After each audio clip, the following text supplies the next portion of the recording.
जय जगन्नाथ बंधुगण आपण मानक मोर ये चैनल को स्वागत।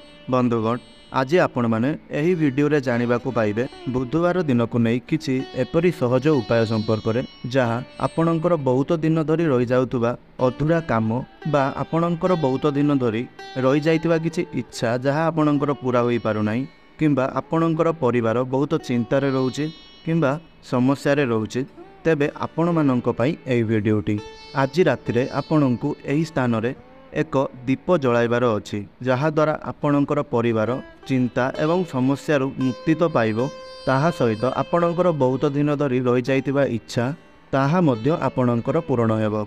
एबे बंधुगण जानंतु जे आपण सही दुईटी दीप केउ स्थान रे एवं केउ उपाय रे लगाइबे।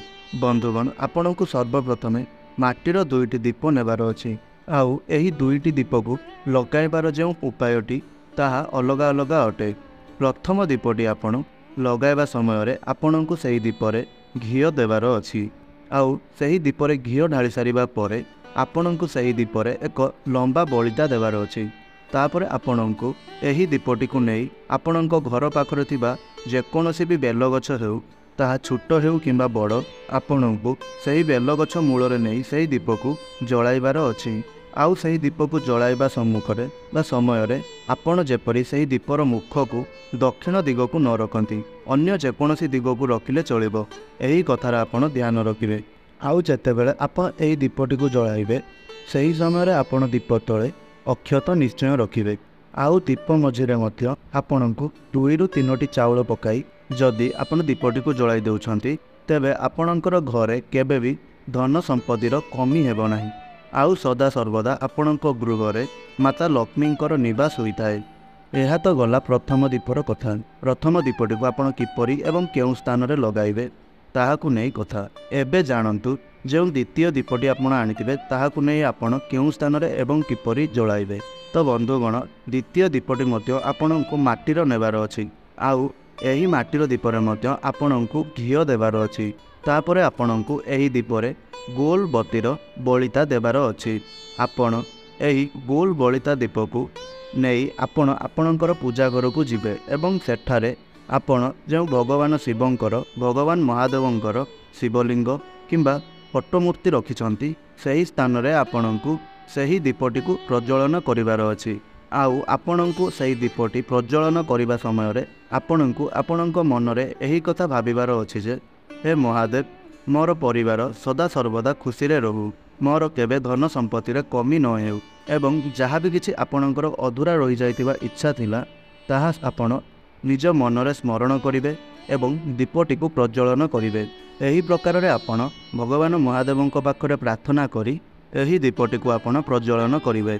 आपण एही दुईटी दीप एही दुईटी स्थान रे प्रज्वलन करिबा द्वारा आपणकर बहुत दिन धरितिबा कष्ट समस्या धनजनित समस्या परिवार समस्या जहाँ भी किसी आपणकर थिला ताहा सबू आपणकर निश्चय भाव में दूर हो जिवो। बंधुगण यह तो गला प्रथम उपाय संपर्क में। वर्तमान आसंतु जानिबा द्वितीय उपाय संपर्क में। आउ आपण एही द्वितीय उपायटी जानिबा पूर्वरु हमर एही वीडियोटी को लाइक करंतु एवं तळे आसुथुबा कमेंट बॉक्स रे जय श्री गणेश जय महादेव हर हर महादेव निश्चय लिखंतु। आउ एही वीडियोटी को आपणक पई नुहे बरं आपणकर परिवार पई संपूर्ण शेष पर्यंत निश्चय देखंतु।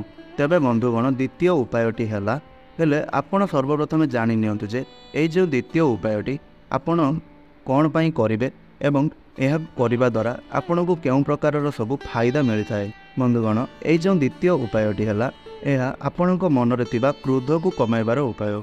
आजिकालिका दुनिया रे सबुठारु बड़ समस्या हेउची पति पत्नी मध्य रे लागुथिबा झगड़ा जहाँ क्रोध पई सृष्टि होता है। तेबे एही बड़ी परिस्थिति रे आपणको एही उपायटी आपणैबार अछि। तेबे बंधुगण आपणको एही उपायटी करिबा पई सर्वप्रथम आपणको गोटे पानर पत्र आनिबार अछि आउ आपण सेही पान पत्रर डेम्फ को छिंडाई देबार अछि। तापरे आपणको सेही पानर पत्र रे चंदनर 2टी तिलक लगाइबार अछि।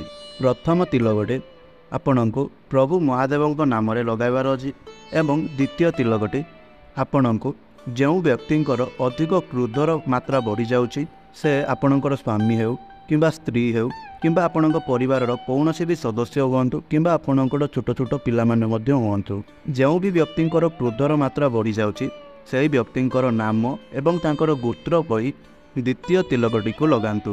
ତାପରେ ଆପଣଙ୍କୁ ସେହି ପାନର ପତ୍ରଟିକୁ ନେଇ ଆପଣଙ୍କର ଠାକୁର ଘରେ ରଖିଦେବାର ଅଛି ଏବଂ ତା ପରଦିନ ଆପଣଙ୍କୁ ମାନେ ଆସନ୍ତାକାଲି ଆପଣଙ୍କୁ ସେହି ପାନର ପତ୍ରଟିକୁ ନେଇ ଭଗବାନ ମହାଦେବଙ୍କ ମନ୍ଦିରକୁ ଯିବାର ଅଛି। ଆଉ ସେହି ପାନର ପତ୍ରକୁ ନେଇ ଆପଣଙ୍କୁ ମନ୍ଦିରର ପଛ ଭାଗରେ ରଖିଦେଇ ଆସିବାର ଅଛି। ଆଉ ଆପଣ ଏପରି କରିବା ଦ୍ୱାରା ବା ଏତିକି ଛୋଟ ଉପାୟଟିଏ କରିବା ଦ୍ୱାରା ଆପଣ ଯେଉଁ ବ୍ୟକ୍ତିଙ୍କ ନାମରେ ଏହି ଉପାୟଟି କରିଥିବେ ଆପଣ ଦେଖିବେ ଯେ ସେହି ବ୍ୟକ୍ତିଙ୍କର କ୍ରୋଧ ଧୀରେ ଧୀରେ କମିବାକୁ ଲାଗିବ ଏବଂ ଆପଣଙ୍କର ସମ୍ପର୍କ ସୁଦୃଢ଼ ହେବା ପାଇଁ ଲାଗିବ। ଆଉ ମଧ୍ୟ ଏହାଦ୍ୱାରା ଆପଣଙ୍କର ପରିବାର ଏବଂ ପରିବାରର ସଦସ୍ୟମାନେ ସବୁବେଳେ ଖୁସିରେ ରହିବେ। ବନ୍ଧୁଗଣ, ଏହା ତ ଗଲା ଦ୍ୱିତୀୟ ଉପାୟ ସମ୍ପର୍କରେ। ବର୍ତ୍ତମାନ ଆପଣମାନେ ଜାଣନ୍ତୁ ତୃତୀୟ ଉପାୟ ସମ୍ପର୍କରେ। ଏହି ଉପାୟଟିକୁ ଆପଣ ଦୁବ ଘାସକୁ ନେଇ କରିବାକୁ ପଡ଼ିବ ଆଉ ଏହାକୁ ଆପଣ ନିଜର ଘରେ କରିପାରିବେ। ଏହି ଉପାୟଟିକୁ କରିବା ପାଇଁ ଆପଣଙ୍କୁ କୌଣସି ବାହାର ସ୍ଥାନକୁ ଯିବା ପାଇଁ ପଡ଼ିବ ନାହିଁ ବା କୌଣସି ବାହାର ସ୍ଥାନକୁ ଯିବାର ଆବଶ୍ୟକତା ହିଁ ନାହିଁ। ଆଉ ତା ପୂର୍ବରୁ ଆପଣମାନେ ଏହି ଭିଡ଼ିଓଟିକୁ ଗୋଟେ ଲାଇକ୍ କରନ୍ତୁ। ଆଉ ଯେଉଁମାନେ ଆମର ଏହି ଭିଡ଼ିଓଟିକୁ ପ୍ରଥମ ଥର ପାଇଁ ଦେଖୁଛନ୍ତି ସେମାନେ ଆମର ଏହି ଚ୍ୟାନେଲଟିକୁ ନିଶ୍ଚୟ ଭାବରେ ସବସ୍କ୍ରାଇବ୍ କରିନିଅନ୍ତୁ। ବନ୍ଧୁଗଣ, ଆପଣମାନେ ପ୍ରଥମେ ଜାଣି ରଖନ୍ତୁ ଯେ ଏହି ଯେଉଁ ଉପାୟଟି କରିବେ ଏହି ଉପାୟର ଫାଇଦା ଆପଣଙ୍କୁ କ'ଣ ମିଳିବ ବା ଏହି ଉପାୟଟିକୁ କରିବା ଦ୍ୱାରା ଆପଣଙ୍କୁ କେଉଁ ଶୁଭଫଳ ପ୍ରାପ୍ତି ହେବ। ଏହି ଉପାୟଟିକୁ ଆପଣ ଏଥିପାଇଁ କରିବେ ଯେ ଧରିନିଅନ୍ତୁ ଆପଣଙ୍କର ଘରେ କୌଣସି ସଦସ୍ୟ ବହୁତ ଦିନ ଧରି କୌଣସି ଏକ ବେମାରରେ ପଡ଼ି ରହିଛନ୍ତି ଆଉ ଆପଣ ତାଙ୍କ ପଛରେ ବହୁତ ଟଙ୍କା ଖର୍ଚ୍ଚ କରିସାରିଲେଣି, ବହୁତ ଡକ୍ଟରମାନଙ୍କୁ ଦେଖାଇ ସାରିଲେଣି, ହେଲେ ତାଙ୍କର ସେହି ବେମାର ଠିକ୍ ହେବାର ନାମ ନେଉନାହିଁ। ଆଉ ଆପଣ ଚାହୁଁଛନ୍ତି ଯେ ତାଙ୍କର ଏହି ରୋଗଟିକୁ ଆପଣ ସବୁଦିନ ପାଇଁ ସମାପ୍ତ କରିଦିଅନ୍ତୁ, ହେଲେ ଆପଣ ଏହି ରୋଗକୁ କିପରି ସମାପ୍ତ କରିବେ ତାହା ଆପଣ ଜାଣିପାରୁନାହାନ୍ତି। ତେବେ ଆପଣଙ୍କୁ ଏହି ଉପାୟଟି ନିଶ୍ଚୟ ଭାବରେ କରିବାର ଅଛି। ତେବେ ଆପଣଙ୍କୁ ଏହି ଉପାୟଟି କରିବା ପାଇଁ ଆପଣଙ୍କୁ 5ରୁ 7ଟି ଦୁବ ନେବାର ଅଛି ଆଉ ତାହା ସହିତ ଆପଣଙ୍କୁ ଗୋଟିଏ ଲୋଟା ଦୁଗ୍ଧ ନେବାର ଅଛି। ଆଉ ସେହି ଲୋଟାରେ ଆପଣ କ୍ଷୀର ସମ୍ପୂର୍ଣ୍ଣ ଭର୍ତ୍ତି କରି ନେବା ଆବଶ୍ୟକ ନାହିଁ, ଅଳ୍ପ କିଛି କ୍ଷୀର ହେଲେ ମଧ୍ୟ ଚଳିବ। ଆଉ ସେହି କ୍ଷୀର କଞ୍ଚା କ୍ଷୀର ହୋଇଥିବା ଆବଶ୍ୟକ, ଯାହାକୁ ସିଧା ଆପଣ ଗୋମାତାଙ୍କ ପାଖରୁ ଆଣିଥିବେ। ଆପଣ କ୍ଷୀରକୁ ଆଣିବା ପରେ ଆପଣ ଯେଉଁ 5ରୁ 7ଟି ଦୁବ ଆଣିଥିବେ ସେହି 5ଟି କିମ୍ବା 7ଟି ଦୁବକୁ ଆପଣ ସେହି ଲୋଟାରେ କ୍ଷୀର ଲୋଟାରେ ପକାଇଦେବେ। କ୍ଷୀରରେ ଆପଣ ସେହି ଦୁବ ଗୁଡ଼ିକୁ ପକାଇବା ପରେ ଆପଣ ସେହି ଲୋଟାଟିକୁ ନେବେ ଆଉ ଆପଣଙ୍କର ଘର ପାଖରେ ଯଦି ବରଗଛ କିମ୍ବା ଅଶ୍ୱସ୍ଥ ଗଛ ଯେଉଁଠାରେ ବି ଅଛି ଆପଣ ସେହି ସ୍ଥାନକୁ ଯିବେ। ଏହି ଦୁଇଟି ଗଛ ମଧ୍ୟରୁ ଯେକୌଣସି ବି ଗୋଟିଏ ବୃକ୍ଷ ପାଖକୁ ଆପଣ ଯାଇପାରିବେ। ଆଉ ସେହି ଗଛର ମୂଳକୁ ଯିବା ପରେ ଆପଣଙ୍କର ଯେଉଁ ବି ବ୍ୟକ୍ତି ବେମାର ପଡ଼ିଛନ୍ତି, ରୋଗାଗ୍ରସ୍ତ ଅଛନ୍ତି, ସେହି ବ୍ୟକ୍ତିଙ୍କର ନାମ ଏବଂ ଗୋତ୍ର କହି ଆପଣଙ୍କୁ ସନ୍ଧ୍ୟା ସମୟରେ ଏହି ଉପାୟଟିକୁ କରିବେ। ଆଉ ଆପଣ ଆପଣଙ୍କ ସାଥିରେ ନେଇଥିବା ସେହି ପାତ୍ରରେ ଯେଉଁ କ୍ଷୀର ଏବଂ ଦୁବଘାସ ପଡ଼ିଛି ତାହାକୁ ଆପଣ ସେହି ଅଶ୍ୱସ୍ଥ ଗଛ କିମ୍ବା ବରଗଛ ତା ମୂଳରେ ଆପଣ ଜଳକୁ ସେହି କ୍ଷୀରକୁ ଆପଣ ଅର୍ପଣ କରିବେ। ଆଉ ସେହି କ୍ଷୀର ଅର୍ପଣ କରିବା ସମୟରେ ସେହି ବ୍ୟକ୍ତିଙ୍କର ନାମ ଏବଂ ଗୋତ୍ର ଆପଣ କହିବେ।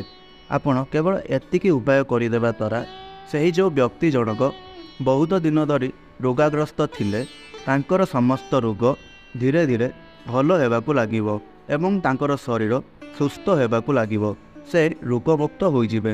ଏହି ଉପାୟଟିକୁ ଆପଣଙ୍କୁ ପ୍ରତ୍ୟେକ ଦିନ କରିବା ଆବଶ୍ୟକ ନୁହେଁ, କେବଳ ଏହାକୁ କୌଣସି ବୁଧବାର କିମ୍ବା କୌଣସି ଏକ ଶନିବାର ଦିନ କରିପାରିବେ, ଯାହାଦ୍ୱାରା ସେହି ବ୍ୟକ୍ତିଙ୍କର ଜୀବନରେ ଥିବା ସମସ୍ତ ରୋଗରୁ ସେ ମୁକ୍ତି ହୋଇଯିବେ। ଏହା ତ ଗଲା ତୃତୀୟ ଉପାୟ। ବର୍ତ୍ତମାନ ବନ୍ଧୁଗଣ ଆସନ୍ତୁ ଜାଣିବା ଚତୁର୍ଥ ଉପାୟ ସମ୍ପର୍କରେ। ଏହି ଚତୁର୍ଥ ଉପାୟଟି ବହୁତ ସହଜ ଏବଂ ଆପଣ ବହୁତ ସରଳ ଭାବରେ କରିପାରିବେ। ଆଉ ଏହି ଉପାୟଟି ଆପଣ କରିବା ସମୟରେ ଆପଣଙ୍କୁ ଏକ ପାତ୍ରରେ 10 ଥର ଜଳ ଚଢ଼ାଇବାର ଅଛି। ଏହି ଉପାୟକୁ ଆପଣ କରିବା ଦ୍ୱାରା ଆପଣଙ୍କୁ ଧନପ୍ରାପ୍ତି ହେବା ସହିତ ଆପଣଙ୍କର ବହୁତ ଦିନ ଧରି ରହିଥିବା ମନସ୍କାମନା ଇଚ୍ଛା ଆପଣଙ୍କର ନିଶ୍ଚୟ ଭାବରେ ପୂର୍ଣ୍ଣ ହେବ। ତେବେ ବନ୍ଧୁଗଣ, ଆପଣଙ୍କୁ ଗୋଟିଏ ବେଲପତ୍ର ନେବାର ଅଛି, ତାପରେ ଆପଣଙ୍କୁ ଏକ ତମ୍ବାର ଲୋଟା ନେବାର ଅଛି ଆଉ ସେହି ତମ୍ବାର ଲୋଟାରେ ଆପଣଙ୍କୁ ପୂର୍ଣ୍ଣ କରି ଶୁଦ୍ଧ ଜଳ ଭର୍ତ୍ତି କରିଦେବାର ଅଛି। ତାପରେ ଆପଣଙ୍କୁ ସେହି ବେଲପତ୍ର ଏବଂ ତମ୍ବାର 1 ଲୋଟା ଜଳ ନେଇ ଆପଣଙ୍କୁ ଭଗବାନ ମହାଦେବଙ୍କ ମନ୍ଦିରରେ ପହଞ୍ଚିଯିବାର ଅଛି। ତାପରେ ଆପଣଙ୍କୁ ନେଇ ସେହି ବେଲପତ୍ରଟି ଭଗବାନ ଶିବଙ୍କର ଶିବଲିଙ୍ଗ ଉପରେ ରଖିବାର ଅଛି। ବନ୍ଧୁଗଣ, ଆପଣ ଯେଉଁ बेलपत्रटी को शिवलिंग उपर चढ़ाइबे। सेही बेलपत्रटी चढ़ाइबा समय आपणको आपणक मनरे थिबा जहाँ भी किछि इच्छा ताहा धनप्राप्ति हेउ किंबा आपणकर बंद पड़िथिबा व्यापार पुनश्च चलिबा पई हेउ किंबा चाकरी क्षेत्र को नहीं हो किंबा जहाँ भी किछा इच्छा आपणकर मनरे अछि ताहाकु आपण निजर मनरे स्मरण करी सही बेलपत्रटी को चढ़ाइबे।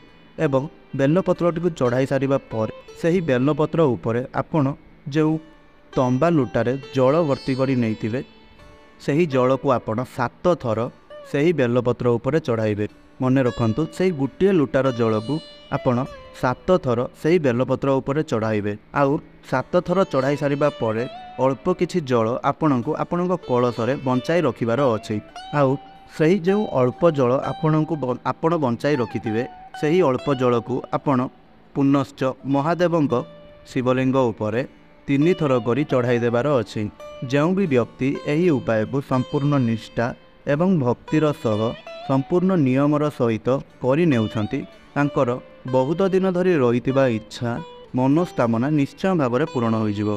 ताहा जेकोसी प्रकार इच्छा हो आपणकर निश्चय भाव में पूरण होइजिवो। आउ एही उपायटी को आपण चाहिए आपण मंदिर रे करि पारिबे किंबा जदि आपणकर निज गृह रे भगवान शिवंकर लिंग अछि तबे आपण सेही शिवलिंग उपरे एही उपायटी को करि पारिबे। हेले आपणको एही उपायटी को बुधवार दिन संध्या समय रे करिवार अछि।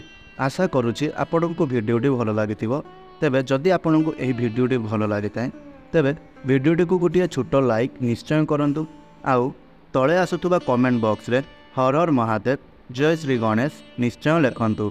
आउ आपणको केउं उपायटी सबुठारु भल लागिला एवं सहज लागिला ताहा मध्य आपण कमेंट बॉक्स रे निश्चय जणाई पारिबे। एहा सहित आपण एही उपाय गुडी को करिबा परे आपणको एही उपाय गुडीकर फल प्राप्ति हेउछि कि नाही ताहा मध्य आपण परवर्ती समय रे आसी एही वीडियो रे तिबा तळे कमेंट बॉक्स रे निश्चय आमको जणाई पारिबे। बंधुगण आपण जदि प्रथम थर पई हमर एही वीडियोटी को देखुचंती आउ एही भली वीडियो आपण प्रत्येक दिन देखिबा पई चाहुचंती तेबे आपण आमर एही वीडियोटी को गोटे लाइक करंतु एवं आमर एही चैनलटी को सब्सक्राइब करी आम चैनल सहित जोड़ी हुई रुहंतु। वीडियोटी को आपण शेष पर्यंत देखिथिबारु बहुत बहुत धन्यवाद। जय जगन्नाथ।